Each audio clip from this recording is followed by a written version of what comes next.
We move on to the UK now. Well, moments from now, London's Court of Appeal will rule if the UK government's plan to deport asylum seekers to Rwanda is lawful or not. The verdict is very crucial for the UK Prime Minister Rishi Sunak because if the court decides the law is unlawful, Sunak can see one of his priorities sink right in front of his eyes. That was one of his pledges when he took over from Boris Johnson. Right, well, let's unpack this. What is the Rwanda plan?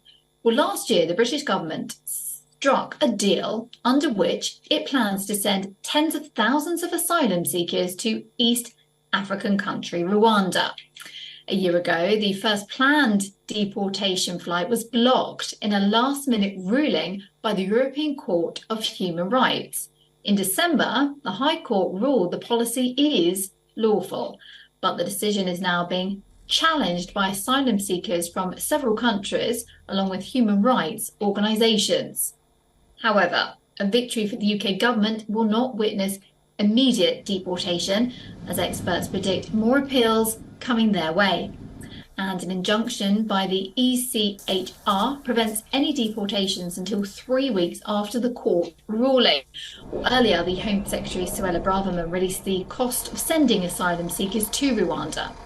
The UK government has estimated that the cost of sending one person could be as high as $215,000.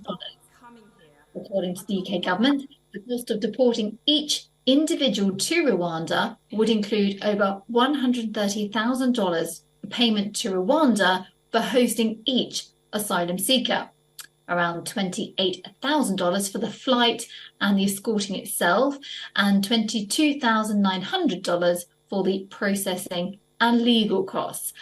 Well, Braverman claims the government would save at least $135,000 for each person deterred from entering the UK by irregular means. Braverman said that unless action is taken, the cost of housing asylum seekers will rise to around $14 billion a year, which currently stands somewhere near $4.5 billion. Stop coming here until the world knows. Well, for more detail on this decision, our London correspondent Alex Izad is joining us live from the capital. Well, a lot of pressure on Rishi Sunak because, of course, it's one of his pledges as the Prime Minister to get people on those flights. And we know Suella Braverman is absolutely determined to get them to take off. Absolutely. Well, as you rightly say, with regards to the amount of money that it's costing per person to be sent to Rwanda, there is a real push to try and stop people coming over 100%.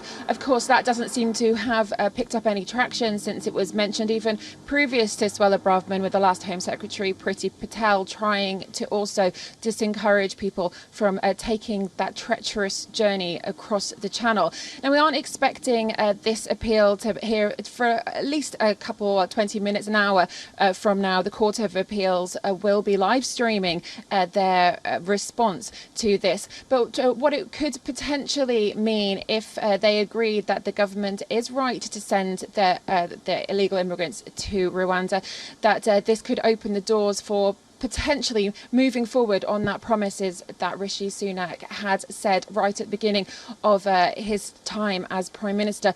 But as you rightly say there may be other appeals coming their way. Now, a lot of this whole appeal does really rely on the fact that the government have said that Rwanda is a great place, that they have spoken with them. They have said that anyone that goes over there will be treated well, that they won't be just chucked into a prison and the human rights taken away. But those that are appealing against the original ruling have said, well, that's not the case. They've actually got evidence that those within Rwanda will take the over £105 million and just not really respect the people that are being sent over there. So that's where the crux of this appeal lies. And of course, we have been hearing about how much this is costing the UK public, and it really does come down to whether or not it will even go through the House of Lords, because that's where it's sitting at the moment, this immigration migration bill, and it still has to go through the House of of Commons. So this appeal, although whichever way that it does go, will still have to be amended by those lawmakers in the House of Lords before going to the House of Commons. So this definitely